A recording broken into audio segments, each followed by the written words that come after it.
That's fine. Just no postgame. These last two seasons, I think, like the common, criticism or comment from fans is that the focus has changed kind of midway through. Do you feel like there is a kind of unified focus for this season in a different way? Yeah, I mean, I think focuses, number one, can change. I know from an organizational standpoint, like we've been aligned the entire time I've been here. The lines of communication between myself, Jay-Z, Danny, Ryan are wide open all day, every day. And it's on all of us to make decisions as we go to do what we think is best for the team at the time, obviously with the future in mind. Going into this season, I think our vision is very clear. This is an opportunity for us to really invest in our youth. We have 6 players that are 20 and under. If you add Walker, it's 7 guys 23 and under. We're really excited about all 7 of those players, and we need to invest in all of them and try to help them grow and develop, and at the same time try to learn about who they are now, and where we see each of them potentially going in the future, what they can grow into. There's a big difference, especially when you're a really young player, of what your identity is now and what it can turn into. And so we have to try to identify both right now. Obviously, Lowry, re-signing was a big deal for our program. He's an all-star level player. He's going to be an amazing leader for our team, a focal point for our team. And, him, JC, Patty Mills, John Collins, like all those guys are going to really help these young players grow. But our goal every night is the same as it's always been. We're going to go out on the floor. We're going to try to represent ourselves, our organization, and our fan base by playing hard and passing. And the objective any night that we take the floor is to win. Well, for some of those young guys, I think that it's fair to say that we'll learn more about who they are and kind of their baseline as the season progresses. Right. But we kind of have a good idea at this point of Walker and Keontae because of how many reps they've had. Mm-hmm. So with those two specifically in mind, what is success going to look like maybe on a night-to-night basis or maybe through that first part of the season? I think the biggest sort of overall thing for both of them is going to be their consistency. I'm not overly focused on what their quote-unquote best is, what their best game is. I'm more interested in what is sort of the baseline that we can expect from both players on a night-to-night basis, because that's what this league is. Even the top players, you see they'll have big outbursts in a massive game, but what separates the best players in this league from everybody else is that their floor is so much higher. Their average game is so much higher. And I think for Keontae and Walker, they each have experience under their belt now. And for them to sort of step into bigger roles for our team and our organization now and moving forward, it's going to be about their consistency night to night. And that's going to be in a lot of areas. It's not just how many points you score, how many rebounds you get, how many blocks you get. A lot of it is your poise, your kind of mental and emotional approach to every game, which it's hard, right? 82 games is a lot of times to kind of crank it up. But I think both of those guys understand that we're seeking a higher level of consistency from both of them. There's obviously plenty of technical basketball things that they've been working on that we want to see them improve in, but those all feed into that just general consistency of their approach and their performance each night. What do you expect to see from the rookies this year? That's a good question. For all of them, I expect sort of a normal entry into the NBA. It's hard. And I think all 3 of our rookies are capable of playing good basketball and contributing when they're on the court. it's on us as a staff to help them identify what their identity is right now. All three of them have shown a pretty high level of feel for young players. I think the thing that excites me the most about the three of them as a group is they can all pass. But I think for them, I expect they're going to come in eyes wide open. They're going to play really, really hard. They're going to have some level of failure at some point. Failure not meaning like catastrophic. It could be a bad game or a tough week, because the NBA is humbling. And I think what I want for all of them is to learn early in their career how to deal with a bad game or a bad couple of games, recenter themselves, and get back to playing productive basketball. No one has a perfect season. I don't expect any of them to have a perfect career, but they need to learn now that it's not all about them. Every night's not going to be about you. Every game, you're not going to score as many points as you want or get the stats that you want. And there's going to be nights that you don't play great, but can you still contribute to the group? You mentioned how Lowry's going to be a focal point for this team.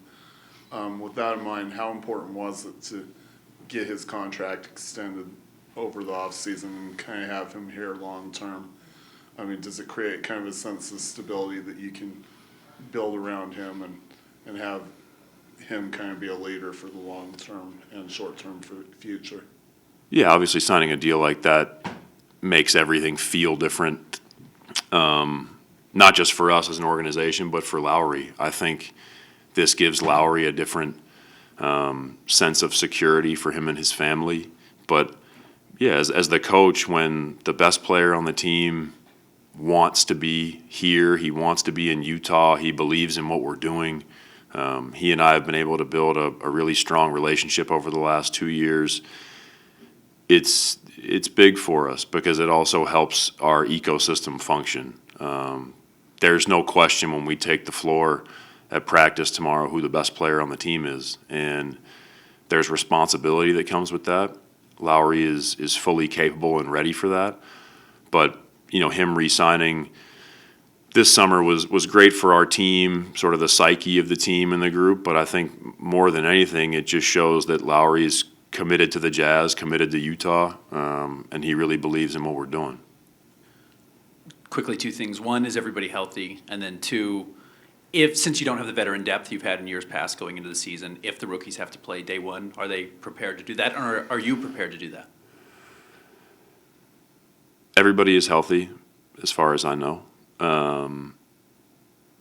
The rookies are prepared to play, for sure, as prepared as any rookie is to play. I think they all are extremely competitive and tough, and I do think that, like I said earlier about their feel, it helps them fit into the game.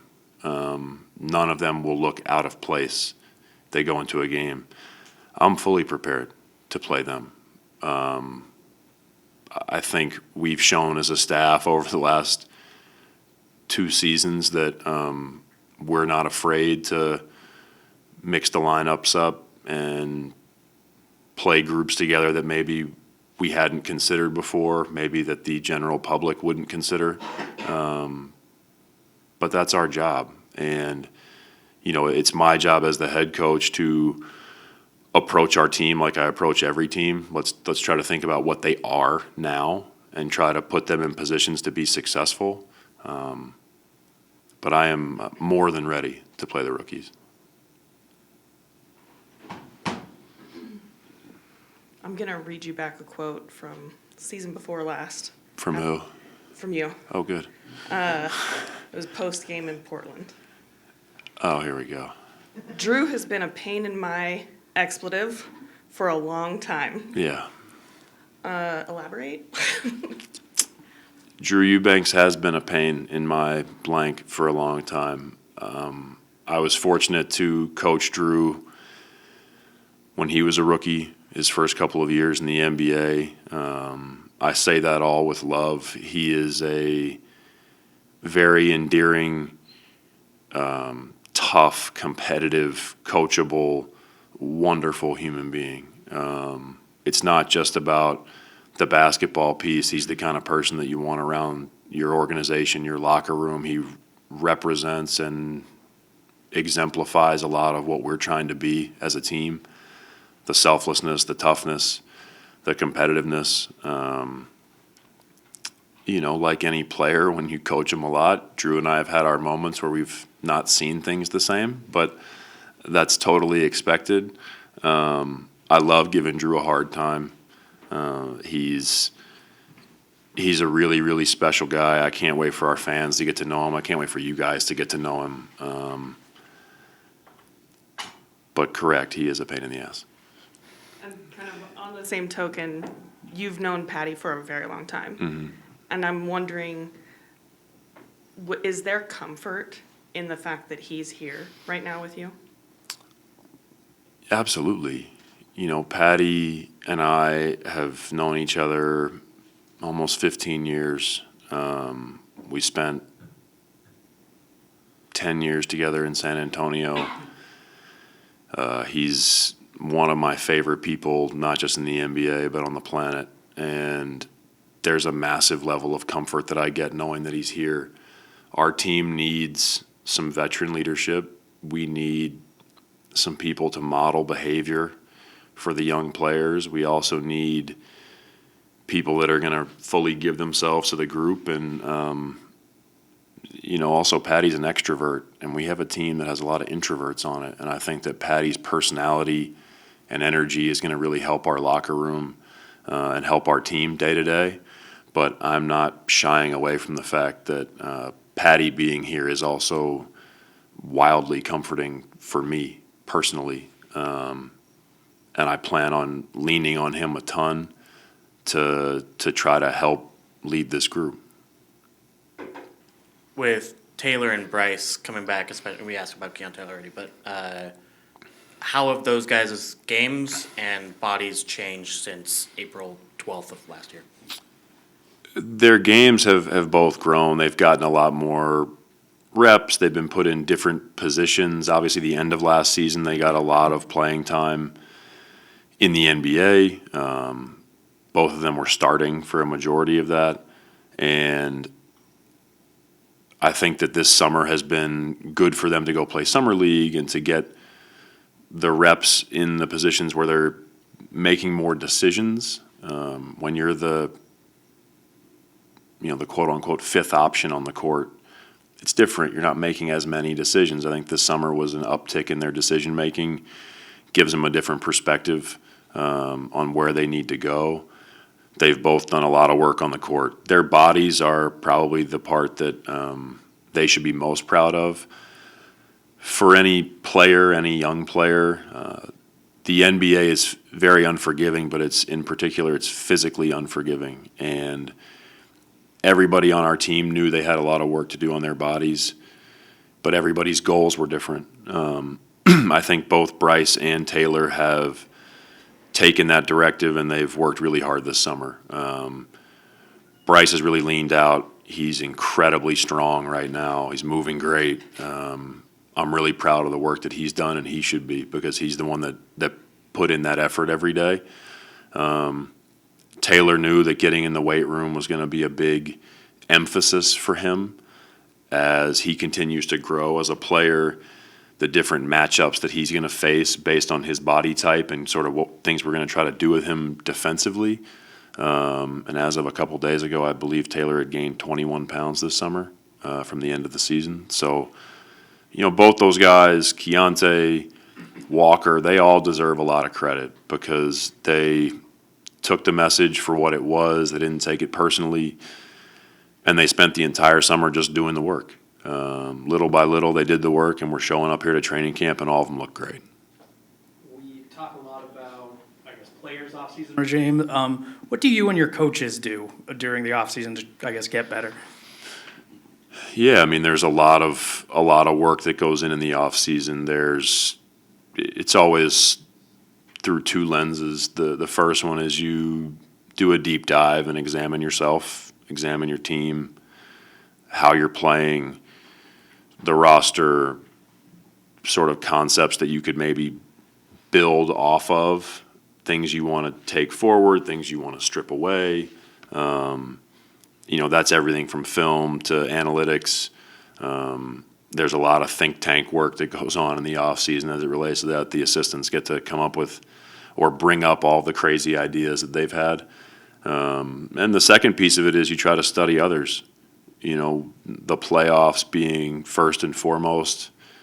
I know that I watched a majority of the playoffs. You go back and you watch it on film and you start to study the teams that are in the position you want to be in. And what do they do well? What makes them good? What do I like that coach does? And try to take things from them.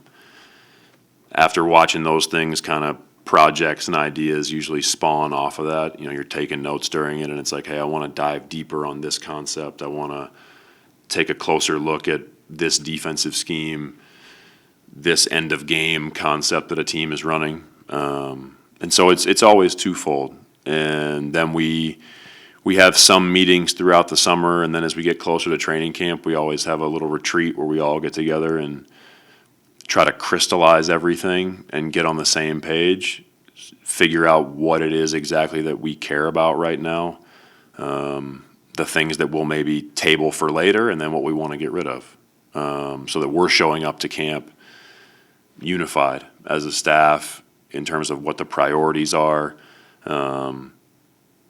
and where we want our focus to be as we open camp. Good. Thank you. Thanks, guys.